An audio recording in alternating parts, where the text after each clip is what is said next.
আসসালামু আলাইকুম গাইস। এই যে বাড়িটি দেখছেন, এই বাড়িটির এতটুকু কাজ করার জন্য খরচ হয়েছে 40,000 টাকা। তো 40,000 টাকার ভিতরে কিভাবে আমরা আজকের এই বাড়িটি করতে পেরেছি এবং এই বাড়িটি আপনি করতে পারবেন কিভাবে, তো পুরো বিষয়টা আজকের এই ভিডিও থেকে আপনি জানতে পারবেন।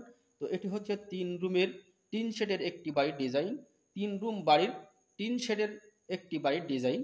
তো পুরো ভিডিওতে আপনি থাকেন এবং দেখেন, তাহলে অবশ্য আজকের এই ভিডিও থেকে আপনার কিছু তথ্য আপনি হয়তো নিতে পারবেন যে কিভাবে অল্প টাকা দিয়ে 3 শেডের একটি বাড়ির ডিজাইন আমি করতে পারবো। তো এটি হচ্ছে 3 রুম 3 শেডের বাড়ির ডিজাইন। দৈর্ঘ্যের দিকে জায়গা লেগেছে 26 ফিট, প্রস্থের দিকে জায়গা লেগেছে 18 ফিট। যদি এর আমরা স্কোয়ার ফিটে হিসাব করি তাহলে আসে 468 স্কোয়ার ফিট, 468 স্কোয়ার ফিট। তো খুবই অল্প জায়গার ভিতরে অসাধারণ মানের আজকের এই বাড়িটি সাজানো হচ্ছে 3 শেডের বাড়ি।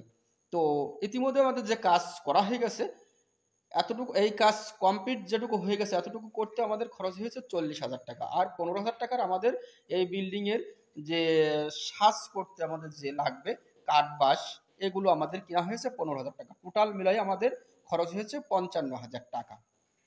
তো আসেন আমরা এবার এই বাড়িটি কিভাবে আমরা করেছি, অল্প টাকার ভিতরে কিভাবে আপনি করতে পারবেন। তো এই বাড়িটি নিচে আমরা 10 ইঞ্চি একটা সলিং দিয়েছি এবং গাঁথনি দিয়েছি কয়কান, 5 কান, টোটাল মিলিয়ে 6 কান গাঁথনি। তো এই গাঁথনির সাথে আপনি এই সিমেন্টের প্লাটটা অবশ্য বসাই নেবেন। সিমেন্টের প্লাটটা অবশ্য আপনি এই গাঁথনির সাথে বসাই নেবেন, তা না হলে পরে যদি আপনি বসাতে যান সেই ক্ষেত্রে আপনার বিল্ডিংটা দুর্বল হয়ে যাবে এবং ইটটা ভাঙতে গেলে আপনার বিল্ডিংয়ে ক্ষতি হয়ে যাবে। তো এই কাজটা করা যাবে না, কখনো ভুল করা যাবে, এই ভুলটা করবেন না যে আমি জায়গা রেখে পরে করব, না, এই পরে করা যাবে না। এটা হচ্ছে আপনি গাঁথনির সাথে একবারে এই পিলারটা সেট করে যাবেন।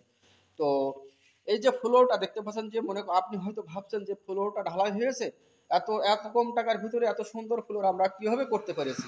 তো এটা হচ্ছে চটি মেঝে করা হয়েছে। তো অনেক ভাই হয়তো ধারণা করছেন এই যে এটা ঢালাই করা হয়েছে, না, এটা ঢালাই মেঝে না, এটা হচ্ছে ঢালাই করা হয়নি, এটা সম্পূর্ণ সোয়ালিং বোনা হয়েছে। নিজেই বালি সুন্দর করে ভরাট করে নিয়ে পাইলিং করে নেওয়ার পরে আমাদের এই সলিংটা বুনে নেওয়া হয়েছে। নেওয়ার পরে একটু ফাঁকা করে সলিং বুনেছি, বোনার পরে আমরা 4 রাকে বালি মাখায়ে পুরো সলিংটারে বোর মেরে নিয়ে প্লাস্টার করা হয়েছে। প্লাস্টার করার পরে সিমেন্ট গোলা দিয়ে নেট ফিনিশিং দেওয়া হয়েছে। এটা হচ্ছে বাড়ির সামনের সাইড। তো দেখতে পাচ্ছেন যে কিলামে দেওয়া হয়েছে, এটা হচ্ছে দরজা। এই যে ফ্ল্যাটটা দেখতে পাচ্ছেন, এটা হচ্ছে সিমেন্টের ফ্ল্যাট এবং দুই সাইডে দুটো কিলাম দেখতে পাচ্ছেন, এটা হচ্ছে ওই রুমের দরজা।